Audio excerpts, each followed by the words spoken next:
In a time before Sonic the Hedgehog, Sega relied on another mascot, an unofficial mascot, but still a mascot.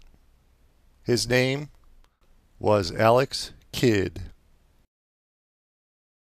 Alex Kidd in Miracle World was a typical platformer style game, not dissimilar from a Super Mario Bros. Type incarnation. I'd like to take this moment to read to you something from the back of the Alex Kidd in Miracle World box. The back of the box states, "Your name is Alex Kidd. You have courage, a karate chop that shatters rock, and a big job to do. You learn that the mysterious city of Redactian is in great danger.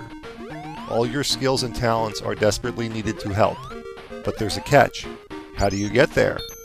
Your only clues are a puzzling map and a medallion made of sunstone. Will that be enough to solve the riddle of the pathway? You face the obstacles, solve the mysteries, learn the secrets as you go along. But there's high adventure around every corner. It takes a kid like you to handle a challenge like this." And challenge it is. I hadn't played Alex Kidd since it came out in 1986, and I did notice a few things right off the bat. That the punch action completely blows.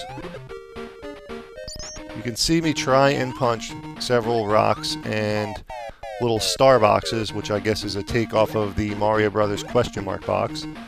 And if the rocks or boxes are not on the ground level and you have to jump to hit them, good luck.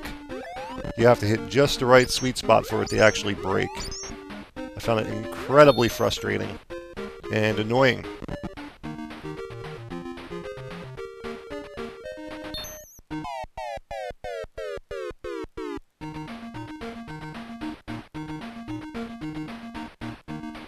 Now, gameplay issues aside, the game is somewhat interesting.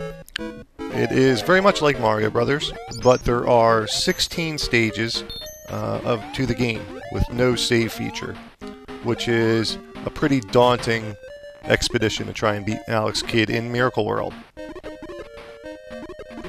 But there was an undocumented continue feature. If you hold up on the control pad and press the number 2 button 8 times while the screen is displaying the game over sequence, you can continue with 3 lives at the beginning of the stage that you died on.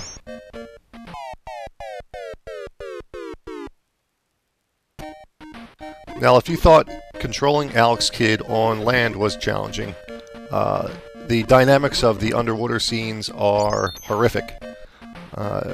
Your body constantly wants to sink to the bottom or float to the top, and it's a battle to try and continue on a straight path.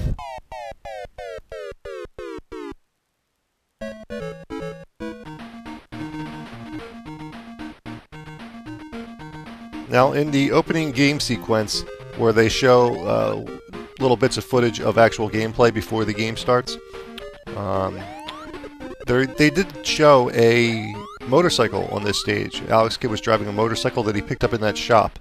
I don't know how to pick up that motorcycle. I tried to go in the shop, but it wouldn't let me. And so I quickly realized I had to punch my way through mountains and mountains of bricks, or blocks, or whatever you want to call them. With the horrible gameplay of the punch dynamic, I quickly became frustrated and killed myself. I couldn't take it anymore. Alex Kidd in Miracle World was one of those games that when it came out in '86, I remembered it as being fun to play. Not so much the case now. I give it low marks, low replay value, and in general, a frustrating experience. I'm Dami for Classic Games Revisited. Until next time.